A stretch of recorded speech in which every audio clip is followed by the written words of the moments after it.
Salam sejahtera bagi kita sekalian. Assalamualaikum warahmatullahi wabarakatuh. Baru-baru ini, Wakil Ketua Komisi 2 DPR RI menyampaikan seluruh tenaga honorer diangkat menjadi P3K. Apabila honorer Satpol PP diangkat jadi P3K, maka terjadi pelanggaran undang-undang. Kenapa terjadi pelanggaran undang-undang? Mari kita lihat. Pernyataan Wakil Ketua Komisi 2 DPR RI, Bapak Junimart Girsang, dipublikasikan di website resmi DPR RI. Ini saya kutip dari website resmi dari DPR RI yang membuat judul Junimart Girsang. Seluruh tenaga honorer diangkat menjadi P3K. Harus terrealisasi November mendatang. Sekilas beritanya saya kutip di sini.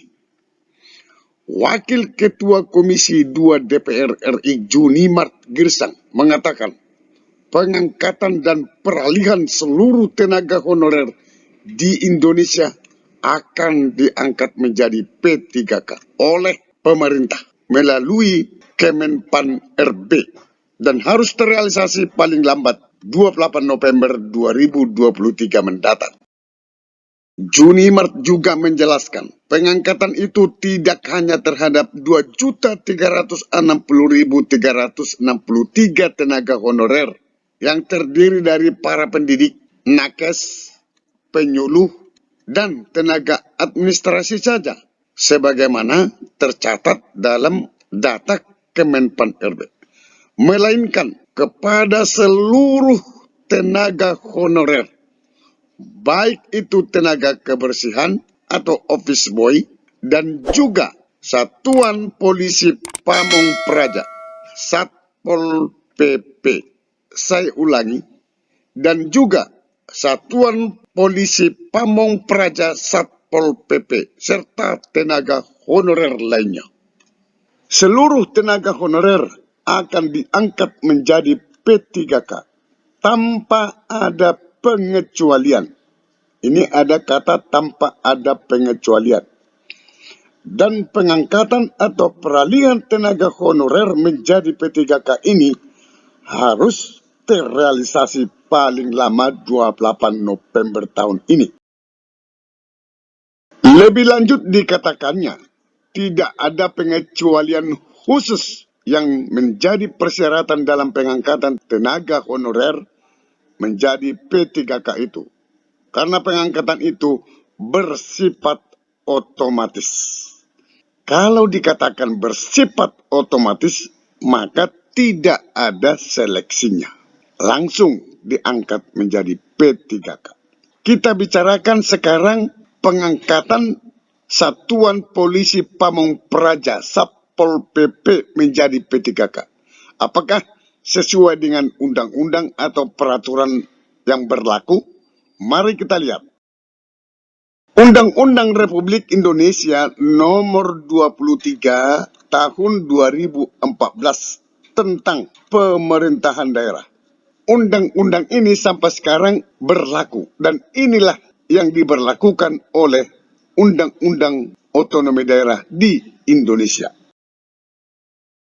Pasal 256 ayat 1. Polisi Pamong Praja adalah jabatan fungsional pegawai negeri sipil. Saya ulangi.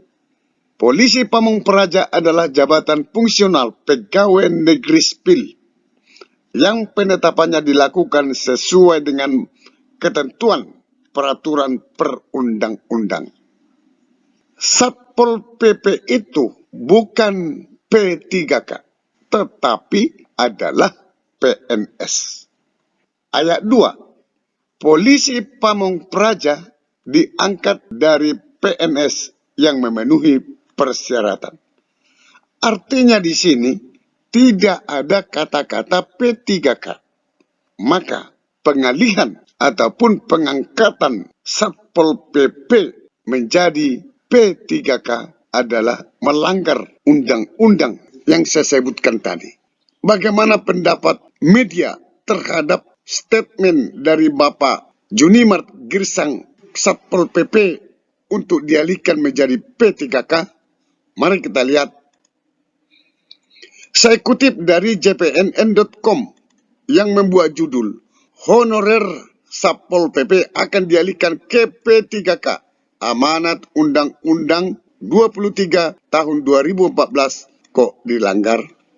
Ini ditayang pada tanggal 21 April 2023. Saya kutip lagi dari jpnn.com. Honorer Satpol PP tolak jadi P3K. FKB PPPN beri penjelasan. Sampai ketemu pada video berikutnya di channel ini. Jangan lupa dukung terus channel ini dengan cara klik subscribe, like, dan loncengnya. Semoga bermanfaat. Wassalamualaikum warahmatullahi wabarakatuh. Shalom.